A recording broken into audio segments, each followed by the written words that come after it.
नमस्कार मित्रांनो. भारताची न्यायव्यवस्था ज्या सर्वोच्च शिखरावर उभी आहे त्याला आपण सर्वोच्च न्यायालय म्हणतो. पण तुम्हाला माहीत आहे का, आज या न्यायालयात जेवढे न्यायाधीश आहेत सुरुवातीला तशी स्थिती होती का? नव्हती. तर अवघ्या 7 न्यायाधीशावरून ही संख्या आज 38वर कशी पोचली, हा रंजक इतिहास थोडासा आपण समजून घेणार आहोत आजच्या न्यूजमध्ये. तर 28 जानेवारी 1950ला जेव्हा सुप्रीम कोर्ट अधिकृत उद्घाटन झालं त्यावेळेस देशाची लोकसंख्या आणि कायदेशीर वाद मर्यादित होते. न्यायालय आठवड्यातून फक्त एकच दिवस चालायचं, म्हणून मूळ संविधानात जे आहे ते एक जज म्हणजे सरन्यायाधीश आणि त्याला मदत करण्यासाठी 7 इतर न्यायाधीश एवढे पुरेसे मानले गेले. पण जसजसा देश पुढे गेला तसतशी न्यायाधीशाची संख्या टप्प्याटप्प्याने वाढवण्यात आली. ती कशी वाढवली ते आपण पाहूया आता. तर 1956 ते 60च्या काळात संख्या 10 आणि 13 कशी झाली हे आपण सांगूया. तर बघा, स्वातंत्र्यानंतर देशात जमीन सुधारणा कायदा, लँड रिफॉर्म ॲक्ट त्यालाच म्हणतात, मूलभूत हक्कावरून मोठे कायदेशीर वाद सुरू झाले. नागरिक सरकारविरोधात न्यायालयात जाऊ लागले. त्यामुळे अवघ्या 10 वर्षात ही संख्या 13वर गेली आणि 1977ला संख्या 17 झाली. तर कशी बघूया ते. 1970ला ज्या दशकात ऐतिहासिक यशवंत भारती खटला 1973 आणि आणीबाणीमुळे न्यायालय आणि सरकार यांच्यात मोठा संघर्ष झाला. संविधानाचा अर्थ लावण्यासाठी मोठ्या खंडपीठांना गरज भासू लागली, म्हणून संख्या 17 करण्यात आली. तर 1986ला काय झालं, ही संख्या 25 झाली. तर का हा काळ जो आहे तो सर्वात मोठा बदलाचा काळ होऊन गेला बरं न्यायव्यवस्थेमध्ये. तर कसा बघूया आपण. तर न्यायालयाने जनहित याचिका जे आपल्या PIL पब्लिक लिटिगेशन सुरू केली. यामुळे देशातील कोणत्याही नागरिक सामाजिक मुद्द्यासाठी थेट सर्वोच्च न्यायालयात जाऊ लागले आणि खटल्याचा महापूर आल्यामुळे ही संख्या 25 करण्यात आली. कधी 1986ला PILमुळे. तर बघा, 2009 ते 2019 या दरम्यान 30वरून 33वर पोचली. कारण काय त्याच्या पाठीमागं, तर जागतिकीकरणानंतर कॉर्पोरेट वाद झाले, आंतरराष्ट्रीय कायदे आले, सायबर गुन्हे वाढले, देशाची लोकसंख्या 100 कोटीच्या पार गेली, उच्च न्यायालयाच्या निर्णयाविरोधात अपील करणाऱ्याची संख्या वाढली, त्यामुळे संख्या 33वर पोचली. तर सध्याची स्थिती काय आहे तर ते जाणून घेऊ आपण. म्हणजे कालचाच रिपोर्ट आहे तो. तर सध्याची स्थिती काय ते जाणून घेऊया आपण. काय 2026मध्ये सर्वोच्च न्यायालयातील न्यायाधीशांची संख्या किती होती? संख्या आता 38 झालेली आहे. म्हणजे 1+37 अशी, 1 सरन्यायाधीश आणि 37 इतर न्यायाधीश अशी झालेली आहे. तर हे आता वेळेनुसार काळानुसार बदललेली गोष्ट आहे. तर काय ते आणखीन आपण थोडंसं खोलात सांगूया आपण, त्या कशामुळं काय झालं, ही गोष्टी कशामुळं बदलली गेली. तर बघा, हे मित्रांनो काय झालं, देशात तब्बल 5 कोटी हा कोणताही 5 कोटीचा जो आकडा आहे हा कोणताही आर्थिक आकडा नाही, तर भारतातील न्यायालयामध्ये प्रलंबित खटल्यांची संख्या आहे ही. पण तुम्हाला माहीत आहे का, हा प्रचंड विलंब कशामुळं सर्वात मोठं कारण आहे हे विलंब होण्यामागं? ते कारण म्हणजे आपल्या देशातील न्यायाधीशांची तीव्र कमतरता. आज आपण पाहणार आहोत ते प्रत्यक्षात किती न्यायाधीश म्हणजे आहेत आणि लोकसंख्येवर किती बोजा होतो त्याचा, ते पण आपण ह्या न्यूजमध्ये सांगणार आहोत. तर बघा, सुरुवातीला तुम्हाला सांगितलं 1 आणि इतर असं 1 आणि 7 असं 8ची संख्या होती. नंतर कालांतराने ते वाढत जाऊन 56मध्ये 70मध्ये वाढत जाऊन आज 38वर कशी पोचलेली आहे. म्हणजेच सर्वोच्च न्यायालयाच्या क्षमता जे आहे ते 5 पटीने वाढल्या आतापर्यंत. तर संपूर्ण आता बघा, भारताच्या न्यायव्यवस्थेत 3 स्तरावर मिळून एकूण मंजूर न्यायाधीशाची संख्या किती आहे? साधारण 25,000 ते 26,000च्या दरम्यान. यात सर्वोच्च न्यायालयात 38 पदे आणि देशातील 25 उच्च न्यायालयामध्ये साधारण किती पदे आहेत बघा, 1114 पदे आहेत. हे मी आकडे तुम्हाला एका PDF मधून सांगतो आहे. म्हणजे जरी चुकलं असतील तरी, म्हणजे चुकतील म्हणून मी तुम्हाला PDF मधून सांगतो आहे. तर बघा, कनिष्ठ जिल्हा आणि कनिष्ठ न्यायालयामध्ये सर्वाधिक म्हणजे सुमारे 25,000 पदे मंजूर करण्यात आलेली आहेत. तर बघा, हे आकडे कागदावर मंजूर असलेल्या पदांचे आहेत. म्हणजे बघा, सर्वात मोठे कडू वास्तव काय आहे यातील, हजारो पदे नेहमी रिक्त असतात. शासकीय दिरंगाई किंवा नियुक्त्यामधील वादामुळे प्रत्यक्षात देशात फक्त 20,000 ते 25,000 न्यायाधीश अहोरात्र काम करतात. तर बघा, आता काय होतं, सगळ्यात मोठा प्रश्न काय उरतो, किती लोकसंख्येमागे एक न्यायाधीश आहे आपल्या देशामध्ये. आता जागतिक मानांकानुसार हे प्रमाण काय असायला पाहिजे, 10 प्रति लाख लोकसंख्याच्या आधारावर मोजले जाते. हे जागतिक मानांकाचं प्रतिमान आहे. काय 10 लाख लोकसंख्येच्या आधारावर हे मोजले जाते. आज भारतात प्रति 10 लाख लोकांमागे साधारण 21 ते 22 न्यायाधीश उपलब्ध आहेत. सोप्या भाषेत सांगायचं काय तर आपल्या देशात साधारणतः 45,000 ते 50,000 नागरिकांच्या मागे फक्त एक न्यायाधीश आहे. तर बघा, म्हणजे आता तुलना करूया आपण अमेरिकेशी किंवा युनायटेड किंगडमशी भारतासोबत. तर विकसित देशासोबत काय तुलना केलं, हे अत्यंत हे जे तुलना केलं तर हे चिंताजनक बाब आहे बरं. अमेरिकेत 10 लाख लोकांमागे तब्बल 107 न्यायाधीश आहेत आणि भारताच्या लॉ कमिशननं खूप आधीच शिफारस केली होती की खटले वेळेत सुटण्यासाठी भारतात हे प्रमाण जे आहे ते प्रति 10 लाख लोकांमागे किमान 50 न्यायाधीश तरी असायला हवे, आजच्या तुलनेत म्हणजे दुप्पट असं सांगायचं असेल तर. तर बघा, न्यायाधीश तर काय याचं विचार करायला लावणारा शेवटी एक गोष्ट काय माहिती आहे का, न्यायाधीश कमी आणि खटले जास्त असल्यामुळे 93,000पेक्षा जास्त खटले सर्वोच्च न्यायालयात आणि 5 कोटीपेक्षा जास्त संपूर्ण देशात प्रलंबित आहेत. बघा, न्यायालयाला उशीर म्हणजे न्याय नाकारणे, म्हणजे justice delayed in justice denied असे म्हटले जाते. जोपर्यंत न्यायाधीशाची संख्या लोकसंख्येच्या प्रमाणात दुप्पट केली जात नाही तोपर्यंत सर्वसामान्यांना वेळेत न्याय मिळणे एक मोठे आव्हानच राहील. तुम्हाला काय वाटते, न्यायाधीशांची संख्या वाढवण्यासाठी सरकारने काय पावलं उचलावीत? कमेंट बॉक्समध्ये सांगू शकता. तर एक आता थोडीशी वेगळी न्यूज आहे. न्यूज म्हणजे काय, जर UPSC MPSC तयारी करणारे कोण ॲस्पिरंट असतील तर त्यांच्यासाठी GS2 नावाचा एक विषय असतो, तो अतिशय महत्त्वाचा असतो. आज आपण याच बातमीचा संदर्भ घेऊन आपल्या राज्यघटनेत सर्वोच्च न्यायालयाबद्दल काय तरतुदी आहेत हे थेट माझ्या नोट्समधून तुम्हाला सोप्या भाषेत समजावून सांगणार आहे. तर आपण थोडंसं तिकडं वळूया. तर बघा, थोडं कम्पॅरेटिव्हली केलेलं आहे मी स्टडी. हे सर्वोच्च न्यायालय भाग 4 प्रकरण 4 याच्यामध्ये प्रकरण 4 आणि भाग 5मध्ये येतो. तर याच्यासोबत हायकोर्टचा पण मी कम्पॅरेटिव्ह केलेलं आहे, ते सुद्धा तुम्ही बघू शकता. तर बघा, याच्यामध्ये काय केलेलं आहे माहिती आहे का, आता प्रारंभिक माहिती सांगतो तुम्हाला काय याच्यात. आता हेच 28 जानेवारी 1950 याची स्थापना सुप्रीम कोर्टाची. तर हायकोर्ट हे वेगवेगळ्या कायद्यानुसार वेगवेगळ्या ठिकाणी स्थापन झालेले आहेत. कलकत्ता, बॉम्बे, मद्रास याचे वेगवेगळे आहेत. सध्या किती हायकोर्ट आहेत इंडियामध्ये, तर 25 हायकोर्ट आहेत. लेटेस्ट कुठलं आहे तर अमरावतीमध्ये आहे, 2019ला स्थापन झालेला. तर संयुक्त जॉईंट कोर्ट किती आहेत इंडियामध्ये, तर जॉईंट कोर्ट इंडियामध्ये बघा 3 आहेत. कुठं मुंबई, गुवाहाटी आणि पंजाब आणि हरियाणा 3 हायकोर्ट आहेत.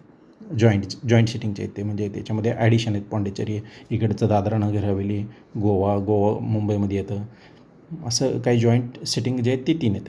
तर बघा, याची रचना कशी असती, कलम 124नुसार असते. मी काय पूर्ण माहिती सांगणार नाही तुम्हाला, जे महत्त्वाचे काही कलमं आहेत आणि काय तरतुदी आहेत तेवढीशी थोडक्यात तुम्हाला माहिती सांगून देणार आहे. पूर्ण सांगत बसण्यासाठी आपण एक वेगळं लेक्चर आणि वेगळं सेशन घेऊया. आज न्यूज आलं याकरता मी हे थोडंसं त्याच्या संदर्भात काही गोष्टी सांगून देतो तुम्हाला.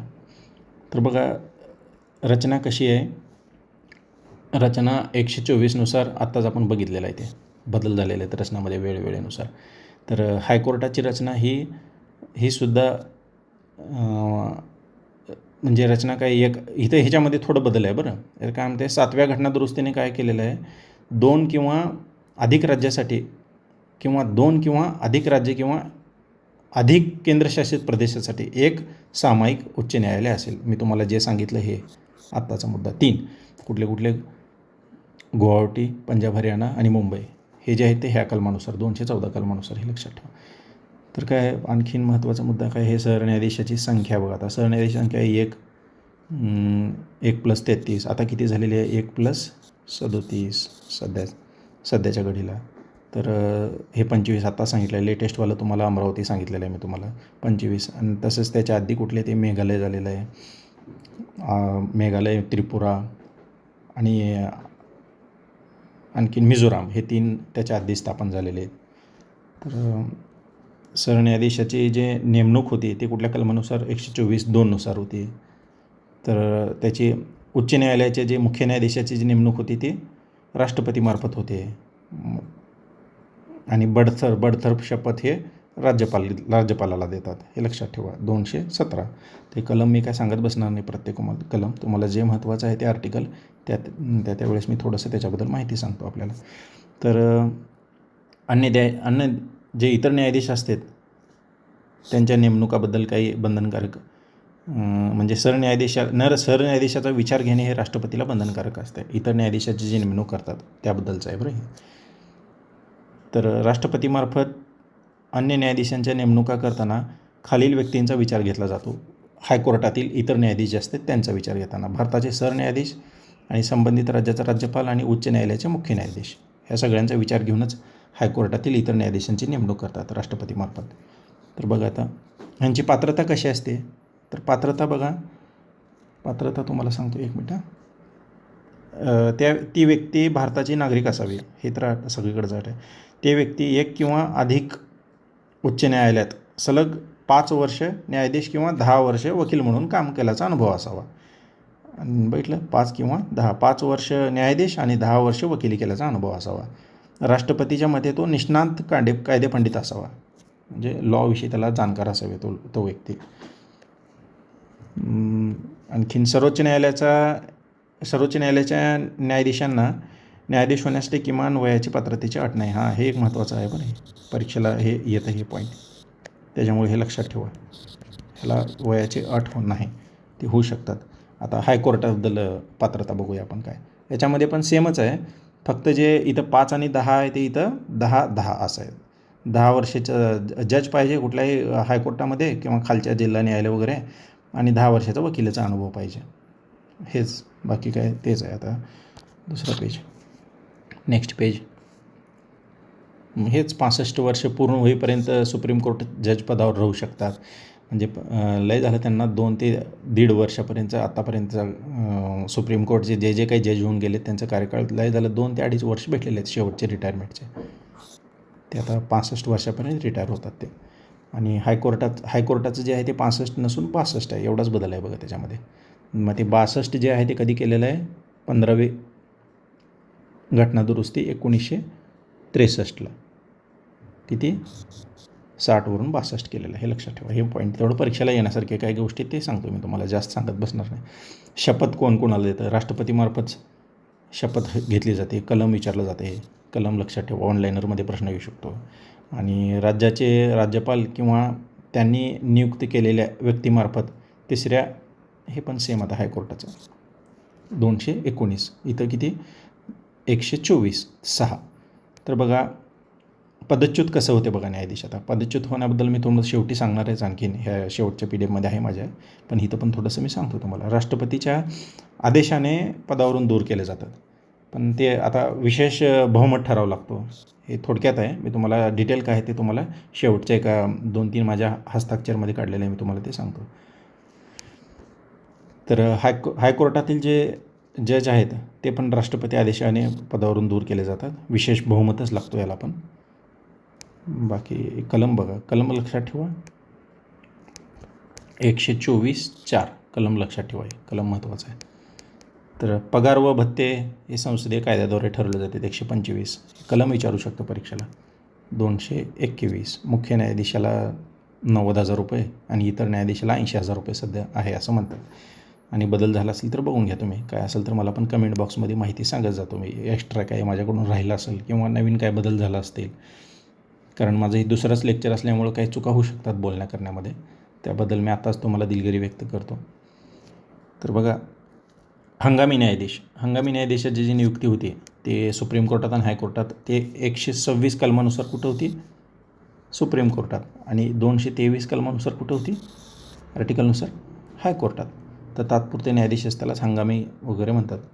म्हणजे आणि तदर्थ न्यायाधीशांची नेमणूक, तदर्थ न्यायाधीशाचे ॲडव्होक म्हणतात त्याला.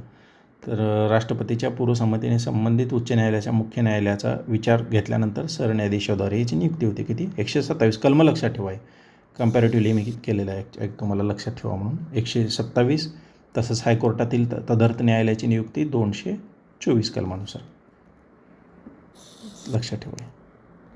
आणि हे एक ॲडिशन पॉईंट आहे, 224A नुसार निवृत्त न्यायाधीशाची नेमणूक पण काही आणखीन बोजा म्हणजे खटल्यांचं काही निकाल लावायचा असेल तर निवृत्त न्यायाधीशाला पण नेमणूक करू शकतं. बरं, ते पण एक लक्षात ठेवा पॉईंट. इथं पण आहे सुप्रीम कोर्टामध्ये. याचा पण कलम आहे किती, 128. ही गोष्ट पण लक्षात ठेवा. तर नेक्स्ट पेज काय सांगतो आता बघा. अभिलेखाचं न्यायालय म्हणजे कोर्ट ऑफ रेकॉर्ड म्हणजे काय बघा. एखाद्या न्यायालयाला त्याच्या अवमानाबद्दल शिक्षा करण्याचा अधिकार जो आहे तो आर्टिकल 129 व परीक्षेला येऊन गेलेला वारंवार प्रश्न आहे. बरं, हे लक्षातच ठेवा, इम्पॉर्टंट आहे आणि भविष्यात पण येणार आहे ह्याच्यावरती. जर एखाद्या न्यायालयाला त्याच्या अवमानाबद्दल शिक्षा करण्याचा अधिकार जो आहे तो आर्टिकल 129नुसार भेटलेला आहे. तर किती महिन्यापर्यंत अवमानाबद्दल शिक्षा करू शकतो, तर 6 महिन्यापर्यंत आणि 2,000 रुपयेपर्यंत दंड. त्याच्यापेक्षा जास्त पण करू शकतो. इथंच तसंच हायकोर्टमध्ये 215 आहे, कोर्ट ऑफ रेकॉर्ड. ते म्हटलं तुम्हाला अभिलेखाचं न्यायालय. तर याचं कार्यस्थान म्हणजे खंडपीठ वगैरे जे आता मुंबई हायकोर्टाचं खंडपीठ औरंगाबादला आहे, जसं गोव्याला आहे, तसं खंडपीठ कार्यस्थान म्हणजे तेच खंडपीठ. तर हे खंडपीठ स्थापन करण्याचं जे अधिकार आहे ते आर्टिकल 130नुसार आहे. तर कार्यस्थान तर बघा, हे खंडपीठात एस्टॅब्लिश करणे, खंडपीठाचं सांगितलं आपण. तर प्रारंभिक अधिकार क्षेत्र काय असते बघा. प्रारंभिक अधिकार क्षेत्र जो आहे ना तो आर्टिकल 131 हे महत्त्वाचं आहे. हे सुद्धा कलम परीक्षेला येऊन गेलेलं आहे वारंवार हे. आणि कन्फ्युजन करणारे काही गोष्टी म्हणजे वाक्य टाकतात ते आपल्याला इथून सुटणार आहेत. ते बघा आता थोडक्यात मी सांगणार आहे तुम्हाला. जसं 131 आहे सुप्रीम कोर्टात, तसं हायकोर्टाच्या बाबतीत बी सांगूया आपण तुम्हाला. काय म्हणते बघा, हे प्रारंभिक अधिकार क्षेत्र म्हणजे काय नेमकं. म्हणजे बघा, एक केंद्र शासन, आता युनियन टेरिटरी विरुद्ध एक किंवा अनेक घटक राज्य आणि केंद्र शासन व एक किंवा अधिक घटक राज्य याच्या विरुद्ध एक किंवा अधिक घटक राज्य असा जर वाद असेल तर काय होतं आहे, म्हणजे घटक राज्यातील आपापसातील तंटे, म्हणजे हे जे तुम्हाला आत्ता सांगितलं ना, आता जे सांगितलं ते तंटे, ह्याच्या संदर्भातली तंटे जे आहेत ते तर हे प्रारंभिक अधिकार क्षेत्रातून पुढील बाबी वगळण्यात आलेल्या आहेत. कुठल्या कुठल्या बघा. एखाद्या राज्याने केंद्राकडून वसूल करावयाची नुकसान भरपाई, बरोबर आहे.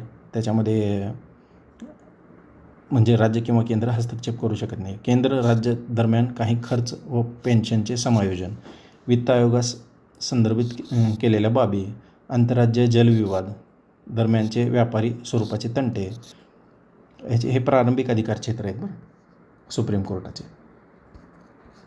हे कलम लक्षात ठेवा तुम्ही. दुसरं काय, प्राधिलेखाचे अधिकार क्षेत्र, हे माहिती आहे तुम्हाला. कलम 32 हे महत्त्वाचंच आहे. रिट्स आहे ते डिटेलमध्ये तुम्हाला मी नंतर सांगतो. 226 आणि 232 म्हणजे प्रोहिबिशन, मॅन्डामास,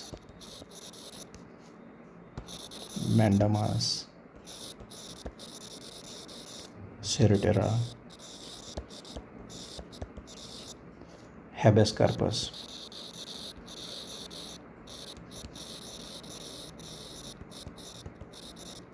ते कसं आहे ते तुम्हाला मी पुढच्या एका लेक्चरमध्ये किंवा ह्या जर आलं पॉसिबल झालं तर इथंच समजावून सांगतो. हे काय, हे जे 226नुसार हायकोर्टाला अधिकार आहेत आणि 32नुसार म्हणजे मूलभूत हक्काचं जर उल्लंघन होत असेल, तर एखाद्याचं मूलभूत हक्काचं उल्लंघन होत असेल तर ह्या रेटनुसार तुम्ही हायकोर्टात 26नुसार आर्टिकल 26नुसार 32नुसार हायकोर्टात जाऊ शकता आणि 226नुसार सुप्रीम कोर्टात जाऊ शकता.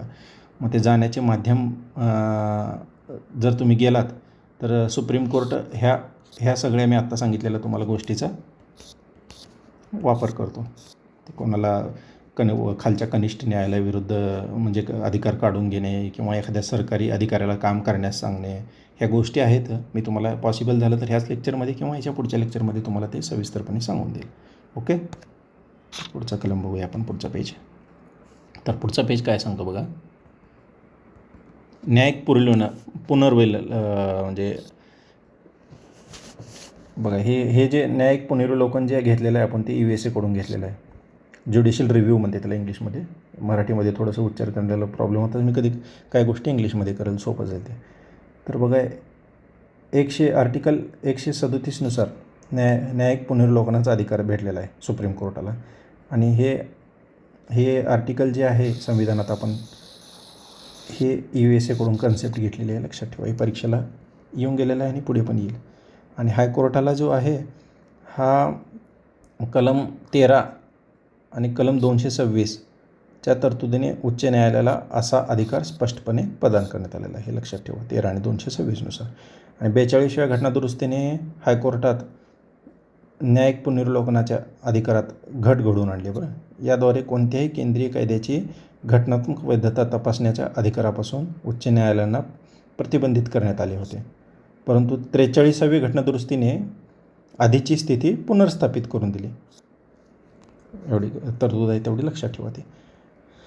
तर आर्टिकल 136, आता वन लाईनमध्ये मी काही गोष्टी सांगतो, थोड्या याच्यातले काही स्किप होतील. बरं, 136 काय सांगतं कलम, म्हणजे विशेष अनुज्ञा, स्पेशल लीव अपील करण्यास सर्वोच्च न्यायालयाकडून विशेष अनुज्ञा. म्हणजे काय, सुप्रीम कोर्ट स्वतःहून म्हणजे कनिष्ठ न्यायालय विरुद्ध किंवा डिस्ट्रिक्ट निर्णय विरुद्ध काही निर्णय घेतो आणि मग आपला निर्णय देतो. ह्याला अपवाद काय आहेत, हायकोर्टातील निर्णय आणि लष्करी निर्णय, ह्या 136ला अपवाद आहे. तर 138 काय बघा, 138 आर्टिकल काय सांगतो, तर सुप्रीम कोर्टाचं राईट आहे एखादा कायदा करून वाढवू शकतो हा. म्हणजे संसदीय कायद्याद्वारे सर्वोच्च न्यायालयाला संघसूचीतील कोणत्याही बाबी संदर्भात अतिरिक्त अधिकार प्रदान करू शकते. याचं स्पष्टीकरण सांगितलं आहे तुम्हाला कलमाचं मी तुम्हाला. तर आर्टिकल 139 तेच सांगितलं, 32 आणि 226 रिट्स मूलभूत हक्काविरुद्ध दाखल करण्याचा अधिकार. तर 141 काय, कलम 141 काय सांगते, सर्वोच्च न्यायालयाने घोषित केलेला कायदा भारताच्या राज्यक्षेत्रातील सर्व न्यायालयावर बंधनकारक आहे. हे एक महत्त्वाचं कलम आहे बघा. संदर्भ देऊ शकतं सुप्रीम कोर्ट जजमेंटमध्ये ह्या कलमाचा संविधानातील. तर आर्टिकल 143 महत्त्वाचं आहे बरं. सल्ला देण्याचा अधिकार क्षेत्र हे कोणाकडून घेतलेलं आहे, आपण कॅनडाकडून घेतलेलं आहे. म्हणजे सल्ला, म्हणजे सुप्रीम कोर्ट एखाद्या अशा घटनेविरुद्ध जे 2 घटना दिल्या आहेत बघा, म्हणजे पेच प्रसंग निर्माण होतो, ते 2 बाबी दिलेले आहेत सल्ला मागं. सार्वजनिक महत्त्वाच्या कायदेविषयक किंवा वस्तुस्थितीविषयक प्रश्न उद्भवला असेल किंवा उद्भवणे शक्य आहे असे वाटल्यास, आणि दुसरी काय, घटनेच्या प्रारंभीपूर्वी म्हणजे घटना स्थापन व्हायच्या आधीची आलेल्या व त्यानंतर अंमलात राहिलेल्या कोणत्याही करार, संबंध याची अंमलबजावणी उद्भवलेला तंटा, या 2 संदर्भात सल्ला जो आहे तो राष्ट्रपतीला मागू शकतो. म्हणजे बघा, राष्ट्रपतींना सर्वोच्च न्यायालयाकडून 2 बाबतीत सल्ला घेण्याचा अधिकार आहे. कमीत कमी हे इथं जे सल्ला कमीत कमी 5 जजेस मिळून ह्या असा जजमेंट जे आहे ना ते 5 जजेसचा असतो, हे लक्षात ठेवा.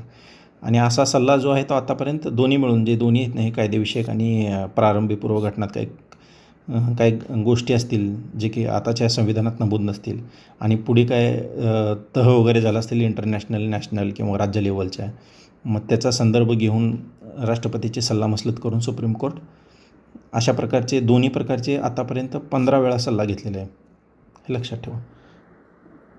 तर न्यायालयाचे नियम बनवायचे असतील तर 145 आर्टिकल आहे, लक्षात ठेवा. 139 तुम्हाला ते सांगितलं, जजमेंट रिपीट वाचायचं, संदर्भ द्यायचा.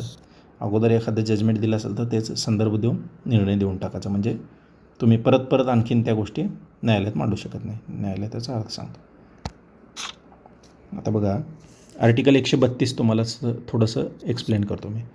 काय, हायकोर्टाने दिलेल्या दिवाणी फौजदारी आणि अन्य कारवायाबद्दल सर्वोच्च न्यायालयामध्ये अपील करण्याचा अधिकार काय बघा. एखादा सुप्रीम कोर्टाने निर्णय दिला त्याच्या विरोधात जाण्याचं, अपील करण्याचा अधिकार कसं आहे बघा. तर बघा, कलम 133 आणि 134. 133 कलमानुसार काय, दिवाणी प्रकरणासंदर्भात आहे, आणि 134 काय, फौजदारी प्रकरणासंदर्भात आहे. असं कम्पॅरेटिव्ह केलं ना अभ्यास, आपल्याला लक्षात राहतं कधी पण आणि परीक्षेत सोपं जातं. 133नुसार दिवाणी प्रकरणासंदर्भात आहे आणि 134नुसार फौजदारी प्रकरणासंदर्भात आहे. तर काय, दिवाणी आता याच्यामध्ये काय बघा, म्हणजे खोलात काय सांगतं बघा. याच्यामध्ये एखाद्या प्रकरणात महत्त्वाच्या कायदेविषयक सारभूत प्रश्न अंतर्भूत आहे, तो प्रश्न सर्वोच्च न्यायालयाने अपील करणे आवश्यक, म्हणजे त्यांना सांगणे आवश्यक देणे हायकोर्टाला. तर फौजदारी संदर्भात बघा काय, एक मिनिट, फौजदारी संदर्भात बघा काय, कनिष्ठ न्यायालयाने दोषमुक्त आदेश बदलवून उच्च न्यायालयाने आरोपीला मृत्यूदंडाची शिक्षा दिली किंवा उच्च न्यायालयाने कनिष्ठ न्यायालयाकडून खटला काढून आपल्याकडे घेतल्यास आरोपीला मृत्यूदंडाची शिक्षा दिली किंवा एखादे फौजदारी प्रकरण सर्वोच्च न्यायालयाकडे अपील करण्यास योग्य आहे असे उच्च न्यायालयाने प्रमाणित केले. कळालं? बदलून काढून घेऊन आणि योग्य वाटलं तर असं निर्णय देऊ शकतं. अपील करण्याचा अधिकार असा आहे बघा. बाकी छोटे छोटे कलम आहे तुम्हाला मी सांगतो. 233नुसार काय, हायकोर्ट, डिस्ट्रिक्ट कोर्ट जे जज आहेत त्यांच्या अनुभवाद्वारे त्यांची निवड करणे. 234 काय, इतर जज आहेत ते MPSCद्वारे, म्हणजे JMFC, judicial magistrate first class, district न्यायालय, सत्र न्यायालय, हे 234नुसार MPSCतील पदे भरले जातात. बरं, MPSCच्या मार्फतून एक एक्झाम होती JMFCची, हे 234 आर्टिकल वापरवते बा तिथं. तर 235 काय सांगतं आहे, हायकोर्टावर नियंत्रण, हायकोर्टाचं नियंत्रण कुणावर, तर डिस्ट्रिक्ट कोर्ट आणि सत्र न्यायाधीशावर. तर 236 काय सांगतं, व्याख्या सांगते डिस्ट्रिक्ट कोर्टाची आणि कनिष्ठ कोर्टाची काय व्याख्या आहे. तर 227 काय, म्हणजे हायकोर्ट इतर न्यायालयावर देखरेख ठेवतं. 227 इतर. आता इथं 235मध्ये काय होतं, डिस्ट्रिक्ट आणि सत्र होतं, पण 227मध्ये काय, इतर सर्व न्यायालयावर हायकोर्ट देखरेख ठेवतं. तर 233 काय, युनियन टेरिटरी विस्तार करणे, युनियन टेरिटरीतील जे जागा जे आहे त्याचं विस्तारीकरण करायचं. तर 231 काय, कॉमन कोर्ट स्थापन करायचं.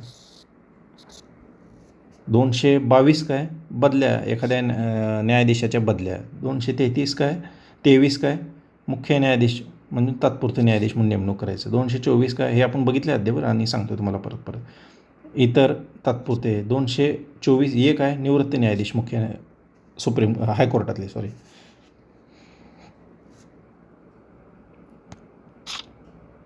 तर मी तुम्हाला सांगतो तो पदच्युत करण्याबाबत मी काही गोष्टी ते सांगतो तुम्हाला काय घडलेलं आहे. जर बडतर्फ इम्पिचमेंट प्रोसेस म्हणते त्याला, इम्पिचमेंट प्रोसेस आय थिंक ते राष्ट्रपती किंवा सुप्रीम कोर्ट जज या दोघाला लागू होतं. मलाही आता याच्यामध्ये आठवत नाही आहे. मी ज्यावेळेस आठवलं तुम्हाला बोलता त्या गोष्टी सांगून देईल, किंवा तुम्हाला आठवत असतील तर कमेंट बॉक्समध्ये सांगून द्या. नेमकं दोन्हीकडे वापरता का इम्पिचमेंट, का फक्त राष्ट्रपती की सुप्रीम कोर्टच्या काढण्यासंदर्भात.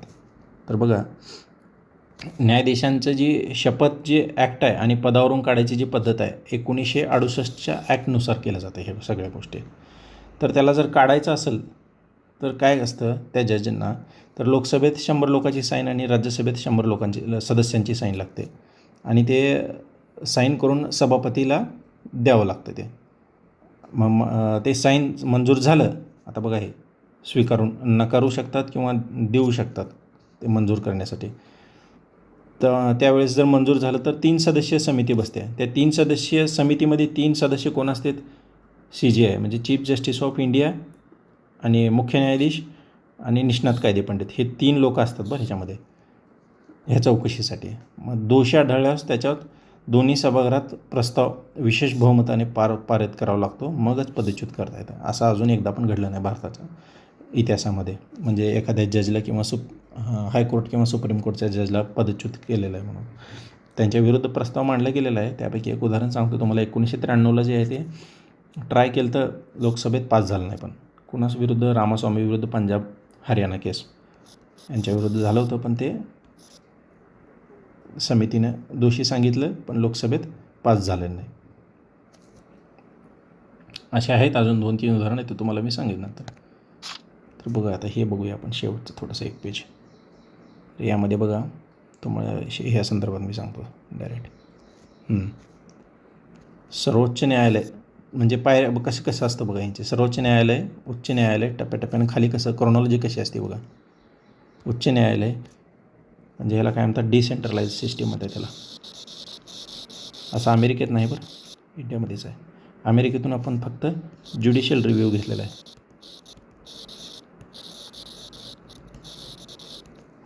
डिसेंट्रलाइज सिस्टीम हे अमेरिकेत नाही आहे न्यायालयाची सिस्टीम. तर कसं असतं बघा हे.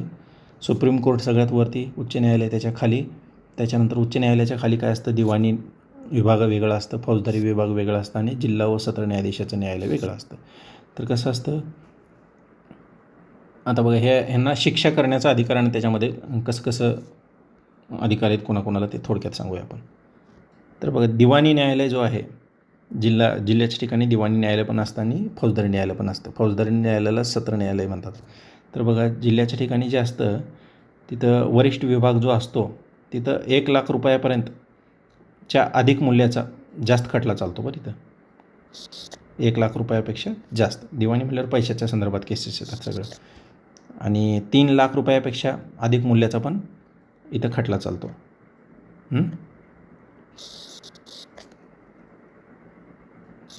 कळालं हे कसं आहे संदर्भ.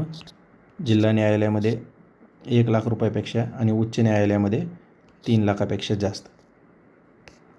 आणि त्याच्यापेक्षा खालचा बघा, आता 1,00,000 रुपयापर्यंतच्या मूल्याचा खटला कुठं चालतो, कनिष्ठ न्यायालयामध्ये. आणि केसची सुरुवात जी होती ती इथूनच होते बरं, महत्त्वाचा पॉईंट. थोडीशी माहिती असं म्हणून सांगतो तुम्हाला, मी परीक्षेत येऊन गेलेला आहे आपण प्रश्न, त्याच्यामुळे लक्षात ठेवा. PYQला येऊन गेलेला आहे. तुम्ही PYQ ज्यावेळेस बघचाल त्यावेळेस तुम्हाला लक्षात येतील. मी PYQ पण घेणार आहे पुढच्या काही लेक्चरमध्ये.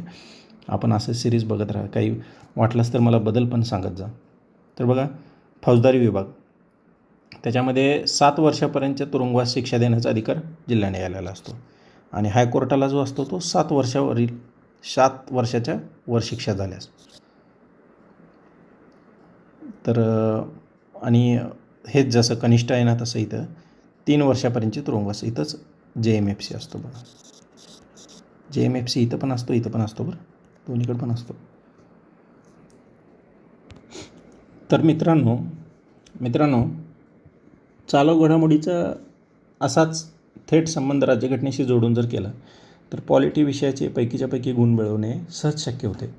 आणि माझ्या नोट्समधील ही माहिती तुम्हाला कशी वाटली आणि राज्यघटनेच्या कॉलेजियम पद्धतीवर सिस्टीम जी आहे, तुम्हाला असाच सविस्तर व्हिडिओ हवा असेल हे मला कमेंट करून नक्की सांगा. आणि व्हिडिओ आवडला असल्यास अभ्यासू मित्रांसोबत नक्की शेअर करा.